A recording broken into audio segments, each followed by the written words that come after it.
Hello, I'm Joshua Quinn. I'm a student at University of Birmingham going into my final year, and currently we're excavating this long bone.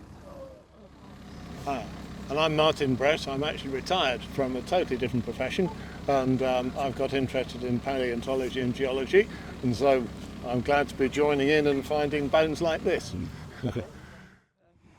Yeah. When was it found? And So this bone was actually found earlier today by the digger, and since then I've been asked to excavate around it and do photogrammetry to make a 3D model of it. So when we started excavating, we originally thought this might have been a bit of vertebra because of this dip in here. But instead, what it's turned out is to actually be a part of a long bone, a much larger bone. And actually at the moment this bone is unidentified. We don't know what it is, but I'm suspecting a limb bone. so when you are digging it, do you go, because it's going downwards, isn't it? Yeah, so this is really peculiar because it's pointing downwards. So the depositional environment that this was in, so when it's being placed here, when it's died, well, I say placed, when it was washed up, it must have actually caught onto something and stuck down into the mud when it was deposited. So you can see the flow of the river was this direction, which makes sense because if it's been pointing straight down, it's been pushed slightly this way, which is why it's on an angle. But otherwise, it's a really unique situation for a bone to be in. You don't really see many bones in this situation.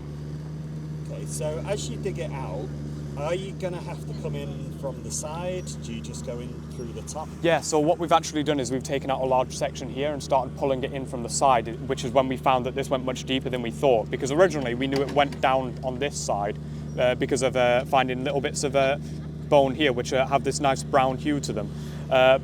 So we decided, let's pillar this, let's get it on a little pedestal before we take it out.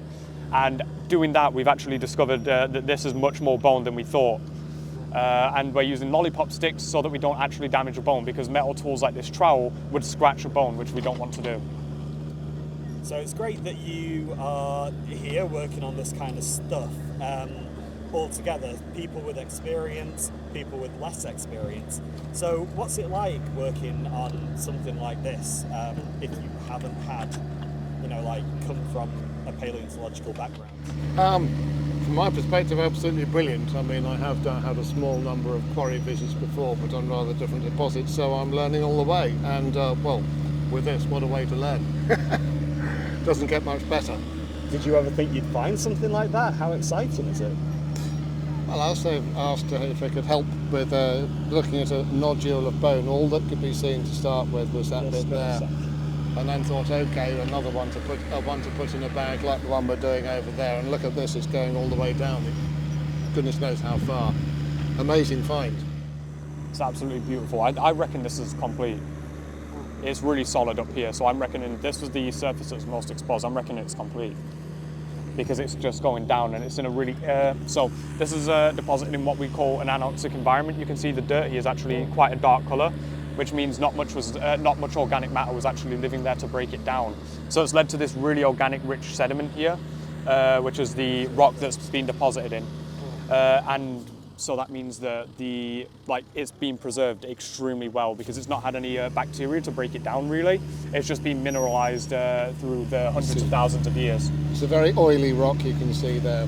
Unlike some of the stuff around it, is the layer, which is and as we keep going deeper, it's staying this consistent dark sediment here, this sandy material that's really dark, and that means it's got really good preservation qualities.